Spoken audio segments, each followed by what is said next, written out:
որովհետև այդ հարցին կխնդրեի, որ երեքն էլ տեղեկություն տրամադրեին այն մասին, թե 2005 տեղամասերում որքան վստահված անձիկ, որքան հանձնաժողովի անդամներ են ունեցել եւ նրանց կողմից ինչ կարգի խախտումներ են արձանագրվել եւ այդ խախտումների արդյունքների կապակցությամբ ինչպիսին են իրենց դիրքորոշումները։ Սաֆարյան 3 որ քաղաքական ուժն է։ Բարգավաճ Հայաստան, Ուժեղ Հայաստան, Հայաստան Դաշինք։ Խնդրեմ Հայաստան Դաշինքի ներկայացուցիչ։ Բարձր դատարան ըստ էության 3 ուժերից մենակ Հայաստան կուսակցությունների դաշինքն է, որ օրենքով այդ իրավունքը ունի, հանձնաժողովի անդամներ նշանակելու։ Մենք նշանակել ենք մեր անդամների մեր ասած անդամներն հետևյալն է կարգը, որ որպես ազգային ժողովի խմբակցություն 2 ներկայացուցիչ նշանակելու իրավունք ենք ստացել, մոտավորապես 90%-ը համալրել են։ Եթե չեմ սխալվում, խոսքը վստահված անձանց մասին է, չէ՞։ Ոչ, հանձնաժողովի անդամներ ասվեց։ Եվ Ես առայժմ հանձնաժողովի անդամների մասին եմ պատասխանում եւ ինչպես գիտենք, օրենքով հանձնաժողովի անդամը իրավունք չունի որևէ կերպ ներգրավի նախընտրական կառավարությանը, ավելին որևէ կերպ պաշտպանի կամ ներկայացնի այն ֆրակցիայի խմբակցության շահը, որի կողմից ներկայացված է կամ նշանակված է։ Հետևաբար հետադարձ պահանջ հանձնաժողովի անդամից, որ այ ներկայացրա մեզ այսինչ հաշվետվություն, դրա ոչ իրավունքը ունենք, Տիկին Սաֆարյան, եւ ոչ էլ կատարել ենք այդ բանը, բայց վստահված անձանց միջոցով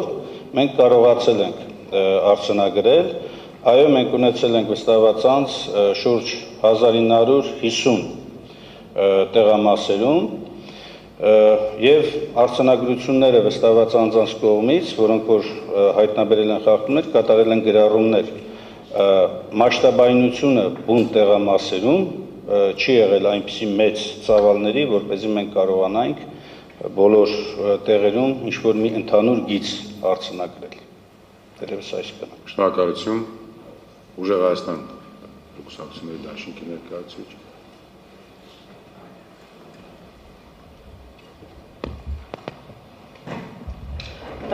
Բարձր դատարան, ինչպես կենտրոնական դրական հանձնաժողովը ներկայացվեց, նախատեսված էր, որ բոլոր տեղամասային կենտրոններում մենք պետք է ունենայինք վստահված անձինք, ու օրինակ նույն 11 տեղամասային կենտրոնների հետ կապված խոչընդոտը պայմանավորված է եղել նաև մի շարք համագիրների աջակիցների ձեռբակալություններով, օրվա ընթացքում տևական առումով պատահական չէր, որ ես ինքս ուղեցի հարցադրում, թե իրավապահ մարմիններին, թե ԿԸՀ-ին, որովհետև պարբերաբար աշխատանքները կատվածահար է եղել եւ որոշակի ժամանակահատվածներով վստահված անձանց հետ կապը կորել է կամ տարբեր միջամտությունների արդյունքում վստահված անձինք ու ոստիկանության կողմից հրավիրվել են դուրս կամ հակառակը, այլ ուժերի կողմից, օրինակ քաղաքացիական պայմանագրի հետ հստակ արձանագրված ծեր կրտուքի միջադեպը ունենք։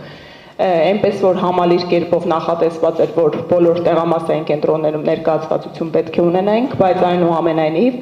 այդ օրը կատվածահար է եղել։ Ինչ վերաբերում է արձանագրված ընտրախախտումներին, ես այսօրվա ավարտին ձեզ համալիր զեկույց կներկայացնեմ, որտեղ հարյուրյակներով խախտումներ են արձանագրված ըստ տեղամասային կենտրոնների, որոնք մեր գնահատմամբ իրապես էական ազդեցություն կարող էին ունենալ հենց օրինակ քվեարկության օրվա հետ կապված։ Մեր դիմումում հիմնականում ընդհանուր առմամբ նախընտրական քարոզչության միջամտություններն են ներկայացված, բայց սա առանձին արձանագրություն կլինի կոնկրետ քվեարկության օրվան վերաբերող խախտումների։ Շնորհակալ եմ։ Շնորհակալություն։ Մյուսը Բարգավաճ Հայաստանից չէ՞։